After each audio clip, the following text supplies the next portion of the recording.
Hello guys, అందరూ ఎలా ఉన్నారు? ఈ రోజైతే మిర్మేకల్ బిర్యానీ చేశాను. ఫస్ట్ టైం అయితే చేశాను. టేస్ట్ అయితే సూపర్ గా కుదిరింది.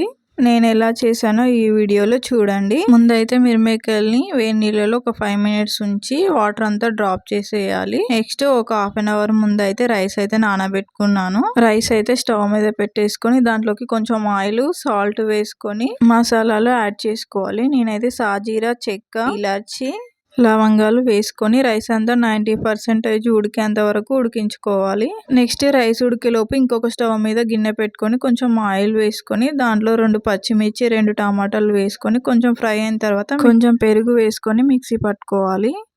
నెక్స్ట్ రైస్ 90% ఉడికిన తర్వాత నీళ్ళన్నీ వడగట్టుకోవాలి. నెక్స్ట్ అయితే స్టవ్ ఆన్ చేసుకొని ఇంకొక గిన్నె పెట్టుకొని దాంట్లోకి ఆయిల్ వేసుకొని ఆయిల్ హీట్ అయిన తర్వాత మసాలాలు యాడ్ చేసుకోవాలి. మసాలాలు యాడ్ చేసుకున్న తర్వాత ఒక 2 బగారాకు, 2 పచ్చిమిర్చి, ఆనియన్స్ యాడ్ చేసుకొని ఫ్రై చేసుకోవాలి. కొంచెం ఫ్రై అయిన తర్వాత దాంట్లోకి అల్లం వెల్లుల్లి పేస్ట్ యాడ్ చేసుకోవాలి. అది కొంచెం ఫ్రై అయిన తర్వాత మిర్మేకల్ వేసుకొని ఒక 2 మినిట్స్ ఫ్రై చేసుకోవాలి. నెక్స్ట్ అయితే దాంట్లోకి పసుపు, కారము, ఉప్పు, ధనియా పౌడరు, ఇంకా మటన్ మసాలా యాడ్ చేసుకొని ముందే మిక్సీ పట్టుకున్న టమాటా పేస్ట్ యాడ్ చేసుకొని కొన్ని వాటర్ వేసుకొని మంచిగా ఉడకబెట్టుకోవాలి.